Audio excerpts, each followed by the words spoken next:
All right, welcome back to the Conviction Fiction, where we rewrite the narrative of life after lockup. I'm your host, Antoine Rivers, and today I'm flying solo to talk about something that a lot of people think about all the time, and that's being able to start a business after incarceration. Again, I am your host.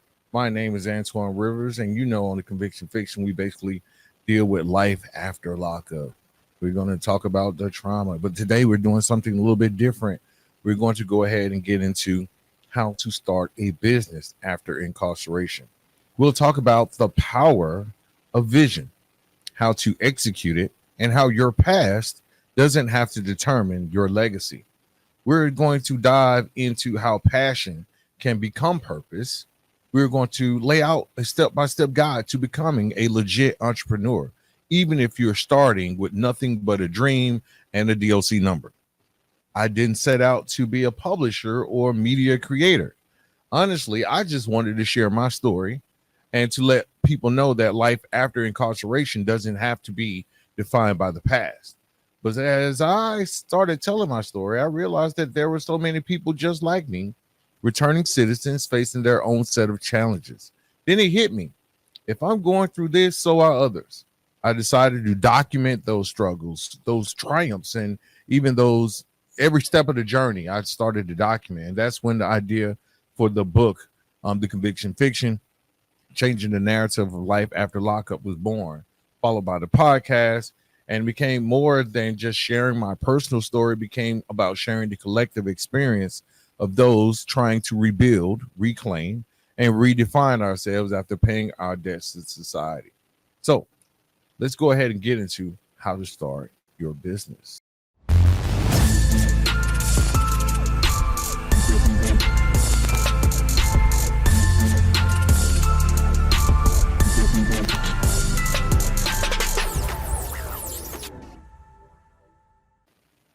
All right, guys, I want you to close your eyes and imagine your future. Not just 5 years from now, but 5 minutes from now. Who are you choosing to become? A lot of us discovered our passion behind bars, whether it was cutting hair, cooking spreads, drawing portraits, maybe welding or plumbing, or just hustling commissary. Those weren't just ways to pass the time, those were seeds.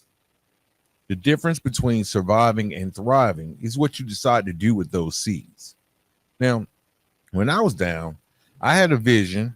I saw myself not just as a free man, but as a boss, not a kingpin, but a legit boss. That vision kept me focused, but a vision without execution is just a fantasy. So here's the truth: passion is what fuels you, purpose is what guides you. You might be passionate about, I don't know, cutting hair, but your purpose could be giving young brothers a clean cut before a job interview. You might love cooking, but your purpose might be feeding your community real food from someone who knows struggle. So when you align your passion with a greater purpose, you stop chasing money and start building a legacy. So I want to get that out there first, right? We're not talking about like being able to have a lot of money, a big house, or cars, or whatever. What most successful people will tell you is that you earn more and you learn more by doing those things that you love. Okay. So let's just break this down. No fluff, just facts. The first one you have to do is just choose your hustle, a legal one for sure. Also, questions you might ask are, what are you good at? What did people ask you to do while inside? I had people, they always wanted me to like think. I guess that's where my purpose was found. People always just like, what do you think about this? I was always that one that people came to get advice from, right? What are you good at? What did people ask you to do while inside? People always ask me for advice, whether it's like they're about to get out, they didn't know what to do, where to go, or they were having a strained relationship with like their baby mama, or their parents or their mom, or you know, even I even got advice on, on, or got asked advice for um how to handle disciplinaries and things of that nature, or how to handle courts, like with legal advice. So what I'm going to task you guys to do is to write down 3 things you're passionate about. And then right next to it, I want you to write down 3 problems in your community you want to solve. Now, let me keep it all the way real. When I first started my LLC, RiverPro, I didn't even know exactly what I wanted to do with it. First, I thought it was going to be a tech startup. Then I pivoted. I started doing installations like ceiling fans, Ring doorbells, Ring cameras, started mounting TVs. Well, it was cool, but it still didn't feel like the long game. Eventually, River Pro evolved into a commercial cleaning business. And then later, I added media work to it. Now it's both a cleaning company and a pseudo media brand. And that's the point, though. You don't need it all figured out to get started. You just have to start. You want to take that first step, plant the seed, and let the vision evolve as you move.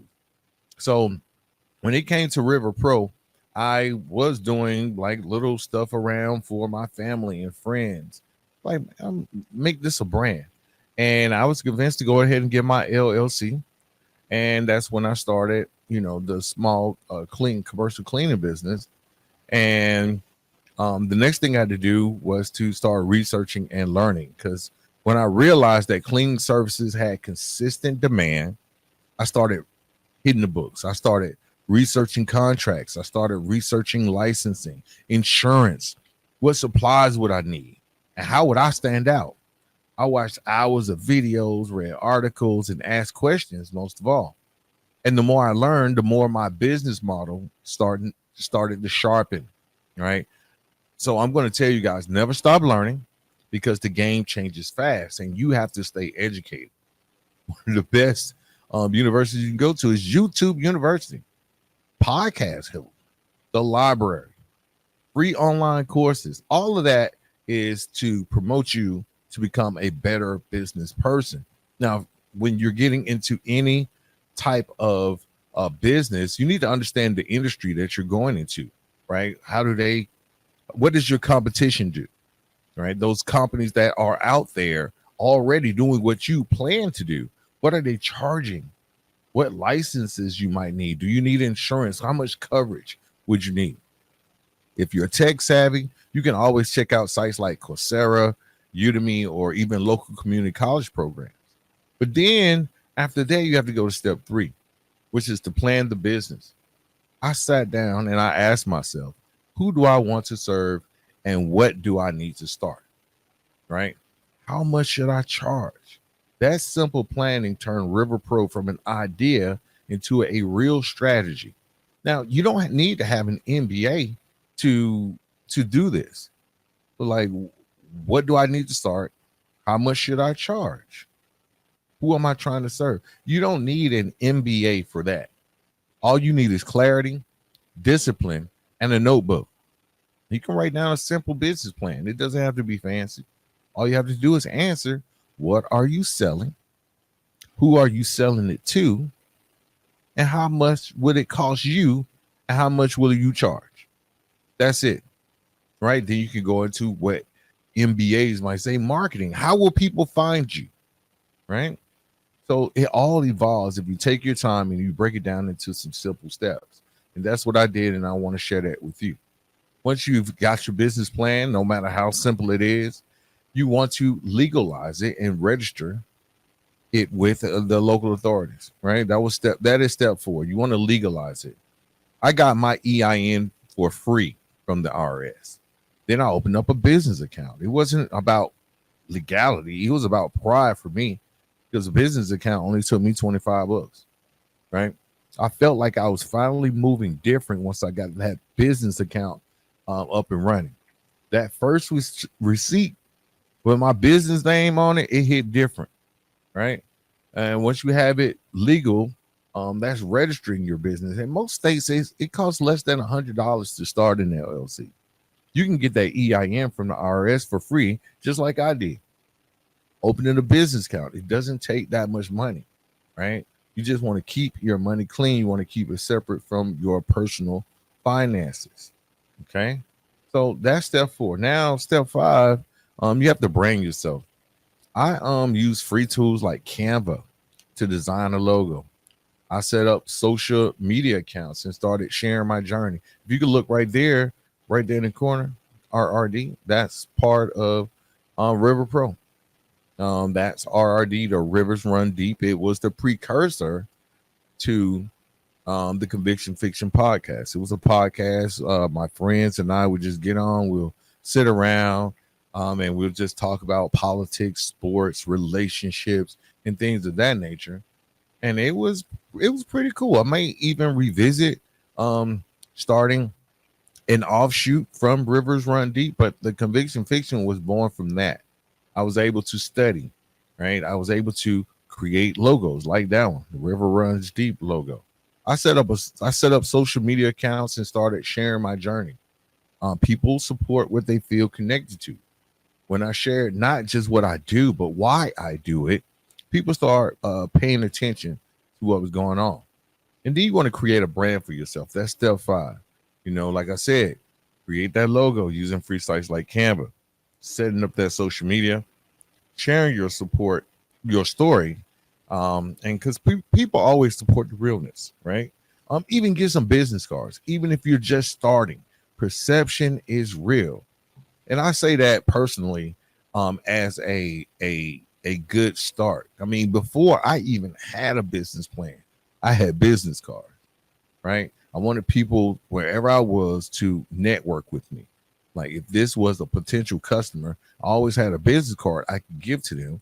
And then, even with social media now, you can have social media where you can just have them follow you, right? So the perception is real. Perception is power. It is everything in business, especially when you're rebuilding after incarceration. How people see you often shapes how they choose to support you. When I started RiverPro, I made sure to present it like it was already a major brand. Had me a clean logo. I had a professional demeanor when I was meeting people, and I had a consistent message. Even when I was cleaning only one office a week, I carried myself like I had 10 contracts lined up. Why did I do this? Because how you show up shapes how the world responds. People don't just buy your product, they buy into your story, your confidence, and your consistency. Show them that the business, this is what you plan to be. Show them the business that you plan to have, not just the one you're building. That's how perception creates momentum, right? Momentum is a big thing for me. If you get good things going in the right direction, more good things will happen for you. And likewise, if you are spiraling out of control, you can continue to spiral out of control. So it's all about momentum. You want to keep it going in the right way, right? Now, you want to go ahead and create your lunch and, lunch and hustle. You just got to get out there. My first cleaning jobs were through friends and word of mouth. I showed up, did the job right, asked for reviews, and used that momentum to land bigger contracts. Don't be afraid to start small. Every win is a building block. Okay. Part of that is starting small and working with your friends and family. Okay. Ask for reviews. Post those testimonials of those reviews, no matter if it was just one place or one business that you dealt with. And also keep your receipts because you want to track that income and stay ready for when opportunity knocks. It's already in you to hustle. If there's one thing we know how to do, it's hustle.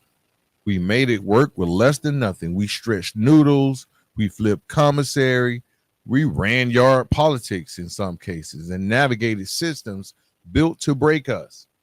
That's resourcefulness. That's resilience.